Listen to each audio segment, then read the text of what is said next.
Good afternoon, boys and girls. My name is Brent Carter. We're at the Starting Strength Coaches Association Conference, and it has come to our attention that there are some misconceptions about chili. And this is an important topic for those of us that hail from Texas. If you are under the assumption that chili has beans in it, well, I'm afraid to tell you, you are wrong.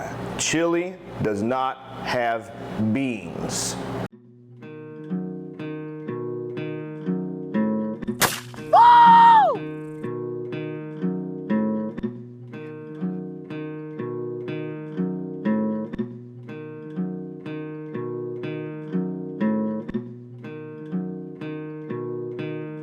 You can have chili with beans, and that's fine, I suppose, but making chili with beans is not chili.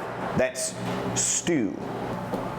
Now, the first step in your chili making is going to be to take your package of chili mix and throw it away. You don't need that. So we're going to make a true Texas chili, and in order to do that, what you need are chilies. So we've got a few different kinds here. We've got some ancho chilies, we've got guajillo chilies, we have pasilla chilies, chili arbol, and puya chilies. And you need dry chilies that aren't too dry and brittle, but nice and supple chilies in order to make a good Texas chili. You'll also need chipotle, cumin, and I like a cinnamon stick. Just a little bit of cinnamon. So first thing we're going to do is de-seed the chilies, take all the seeds out of them, because the seeds, they don't taste good when you cook with them. They make it taste bitter. And then we're going to make a sauce out of that and put that in the crock pot with the meat. Add a little bit of pico de gallo, and that's pretty much it. So let's get started, shall we?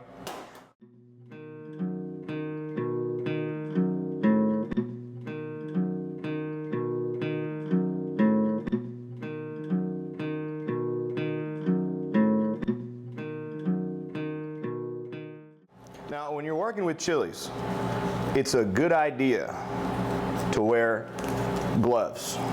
Like, you know, the kind of gloves that your doctor uses annually. You know what I mean? Okay, bend over, that kind of thing. But if you don't have gloves, then I would highly suggest you avoid doing the following.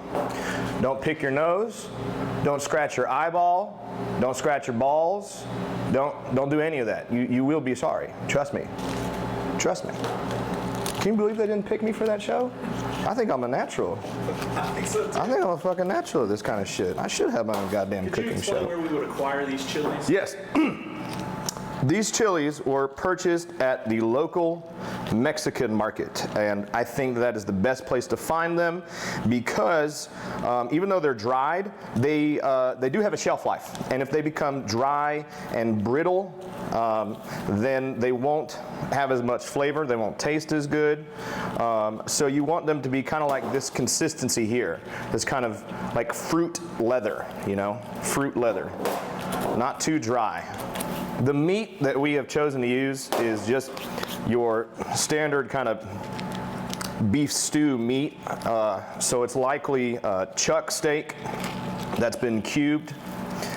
And we're gonna quickly sear the chuck steak so that it gives it additional flavor. We're also gonna toast these chilies and the spices because in doing so, it'll bring out some more of the flavors, and what you'll see is that some of the compounds are volatile, so you want to apply a little heat to get the most flavor out of all of it. Now usually I would do this like, you know, on a stove, but since we're at a conference, I'm just going to have to make do. And there we go. Safety first, you know. So this is a Monster can. You don't have to use a Monster can. You could use a Coke Zero or a Diet Coke can, that's totally fine. I happen to prefer Monster because I think it's the greatest. This Monster Orange is probably the greatest carbonated beverage ever. A little bit of smoke is a good thing. A fire, not a good thing.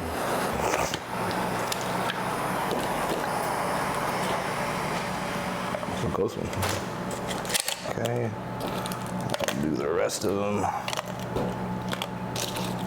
Smell it. It's just a pleasant kind of slightly smoky aroma. Unfortunately, I'm also smelling the paint come off of this can, so that's you know, confusing the senses a little bit. Cumin. Shit. I like to toast the cumin also.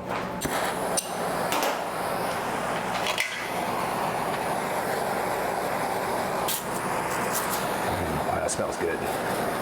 This is real fucking ghetto. This is like beyond trailer trash making fucking chili. Just completely beyond. Oh, but that smells really fucking good. Here, smell that. All right, what we got to do now is microwave the chicken stock, get it hot, and then we'll blend these spices together here. So let's go microwave that stuff.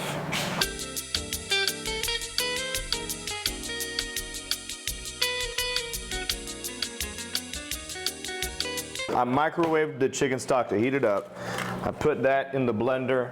I'm putting the peppers in there as well. I'm gonna put the cumin in there. Oh, it smells so good as well. And this chipotle is critical ingredient because it has that real smoky kind of flavor to it. And what you'll want to do is get a little bit of the adobo sauce in there.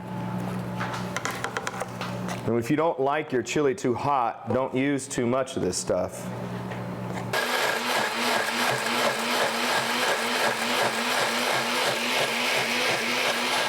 You want to keep going until it's real smooth. You know, real smooth. Yeah, that'll clear you up. Just gonna thin it out some.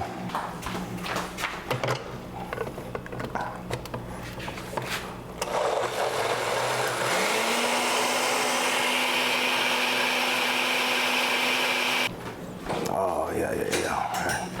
I smell that. Yeah. I smell that. See, that's what it's supposed to smell like. All right, so I've got 2 pounds of beef stew meat, which again is probably just cubed chuck steak. Now, you don't have to do this step, but again, it adds a little bit more depth of flavor. For the same reason that toast tastes better than white bread,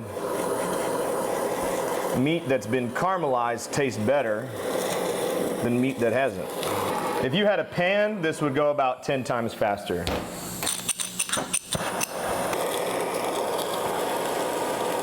Then you add the chili base, and I'm just gonna give this a little taste.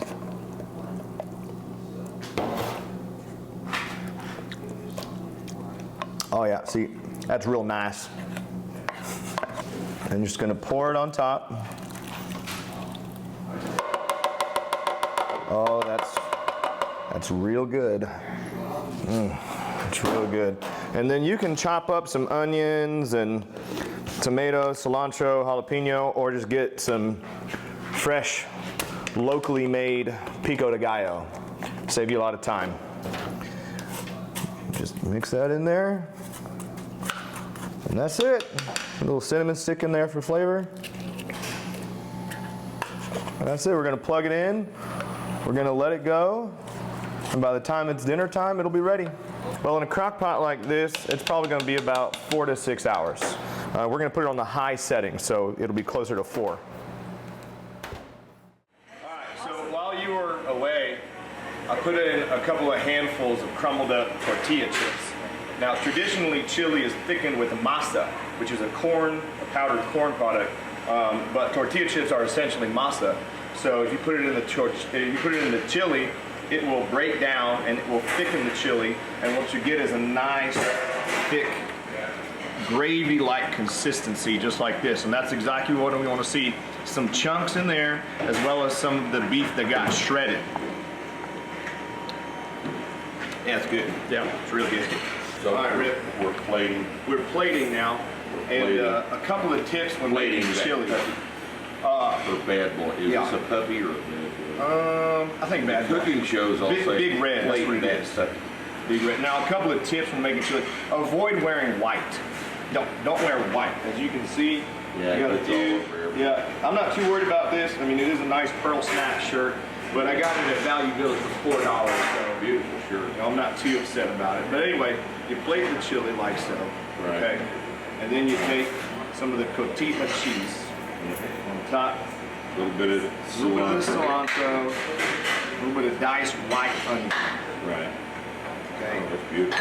And then, That's just beautiful. Then there's the Fritos. yeah, you know, a few little Fritos right That's a garnish. Is that?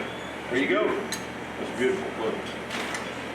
Now, note the absence of beans. Beans. Exactly. Why would? I don't know. Don't ask me, Rip. Ask Matt Bicker and those people out in California. And Wolf. And Wolf.